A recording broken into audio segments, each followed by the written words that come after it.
how do you make somebody better who's got this mental block? So they take a group of guys, and they're going to do free throws, and they do one group where they just practice for 6 weeks. Totally intense practice. I forget the number of free throws, but they got to do this many free throws every day.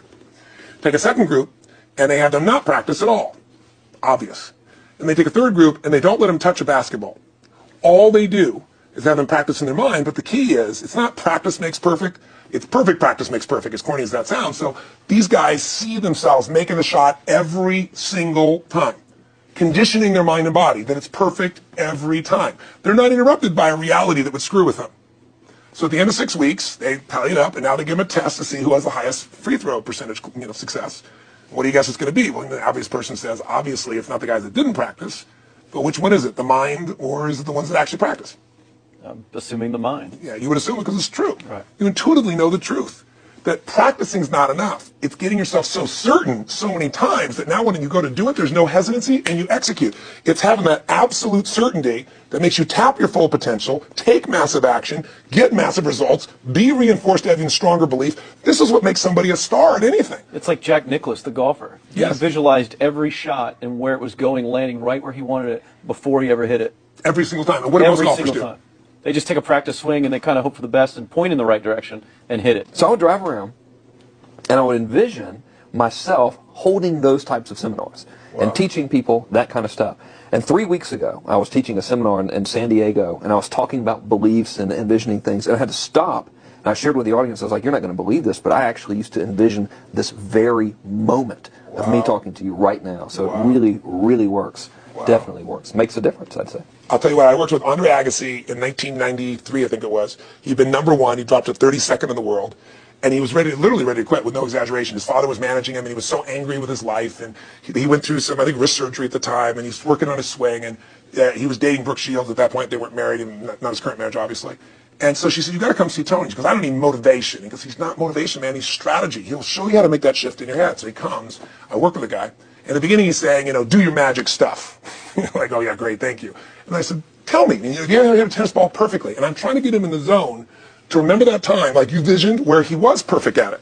He goes, of course I have. And I get him vision over and over again. And finally, he's in the zone. He's feeling that again, right? He's seeing it, and he's feeling certain, and the swing is going perfect. And I said, how's that feel? He goes, it feels perfect. I said, but are you thinking about the swing?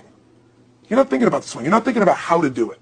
You're just seeing the result you want so vividly that it's there. So all I did was train him how to go in that state over and over again. He won the next weekend. The second weekend, he came in second. Within 6 months, he was #1 in the world again. And he gave me unbelievable credit. But all it was conditioning the mind. You did it with tape, so did I. We were just talking about this earlier, Pam and I used to go when I was 17 years old down in downtown Los Angeles, this place called Night Education, K-N-I-G-H-T, like at the night. I'd save up all my money, work as a janitor, and I would get these tapes and listen to these things over and over and over again. I went there for years, and I didn't have enough money, and I leveraged everything I had, but I knew how to train my mind. It's the one thing I knew how to do. This man's name is Mario. I saw him in his 80s.